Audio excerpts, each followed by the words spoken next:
What's going on, fight fans? Welcome back to Combat Sports Central. Today we're taking a look at the main event for UFC Fight Night Louisville. Nassourdine Imavov takes on Jared Cannonier, the MMA Lab prospect, in what has the potential of being a great 5-round fight and is an extremely intriguing matchup when you look at the numbers.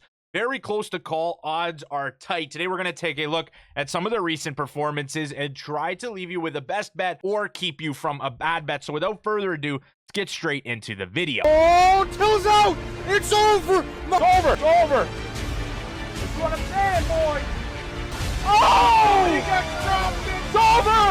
It's over! Munoz! Oh my God! Beginning with Nassourdine. He is an extremely impressive fighter, and he's very well-rounded for the middleweight division. He's seen some stumbles in his career, but his stand-up and his grappling are honestly very, very even. Imavov is by far his best in the striking when he's fighting outside the pocket in his karate stance. Behind his clean boxing, his right hand in the orthodox stance, when it lands, is remembered by opponents. It's the same one that put Dolidze down in the first round of their fight, and it's fast and powerful. Imavov's other great weapons include his kicks, targeting his opponent's body. He can bring the kicks upstairs, but his height, and more specifically, the length of his legs, are weapons at long range, and he can seem to add these up, which at the very minimum tire his opponent over the 5 rounds and earn points on the judges' scorecard. Nassourdine is an extremely tough stand-up puzzle to figure out. From his karate stance, he seems to freeze a lot of his opponents. In his 8 UFC bouts, he's outstruck 7 opponents.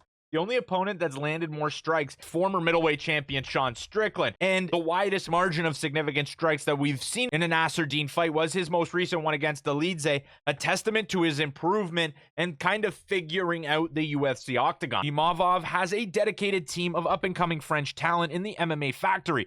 His brother is another mixed martial arts athlete. You can expect the family ties there. And he has been dedicated to training. He trains with the likes of heavyweight Cyril Gane. And it's a close to home and international staple for the mixed martial arts world in France. Imavov's best weapon, though, in my opinion, that we are going to see take place in this fight is definitely his grappling. Against opponents much like Cannonier, when against a stronger striker, or even when the fight does see Imavov at a disadvantage, he is very willing to go for a takedown, whether up against the fence or on a back take when the fight enters the pocket or the clinch. He does take opponents down, and he's quick to backpack opponents and look for submissions. We see it in the Buckley fight. We saw it at the end of the first round in the Chris Curtis fight, and I think it's a weapon that is seriously impressive for Imavov, which we don't see very much in the fights that he loses. And on the other side of the octagon, the Killer Gorilla, he's an absolute legend of the sport nowadays. He's fought at the pinnacle against Israel Adesanya.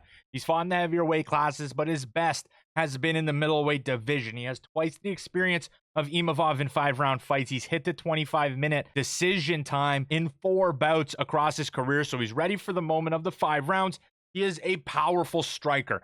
Coming down from the heavyweight division, light heavyweight, down all the way now to middleweight, he has kept a lot of that power in his striking, and he's had some pretty brutal knockouts throughout his career. He is definitely that fighter that thrives when he is moving forward and landing inside the pocket. He has a long reach for being a shorter fighter, which I think will come in handy for him in this fight. The best thing for me about Cannonier in this fight is that gas tank. I think that he's now proven he is smart enough in the cage over 5-round fights to continue to keep the striking advantage when he has one throughout all 5 rounds. Will he have it against Imavov early? I don't know. Imavov is a really, really good striker with long distance combinations. But when it comes to the later rounds, the grappling, I also give the edge to Imavov. But when it comes to the later rounds, I think that the Killer Gorilla could definitely turn the fight around a good deal. And this fight is close on the lines for a good reason. When I first saw the lines and Imavov's losses, I was thinking that Cannonier would be the play here at the plus number. He has come down about 20 points to around plus 100. You can find him still up there at plus 110 on some sports books. I have seen the plays come in on the Cannonier side, definitely around his experience, but I am interested because I do think that early on in this fight, Imavov is going to have the advantage everywhere.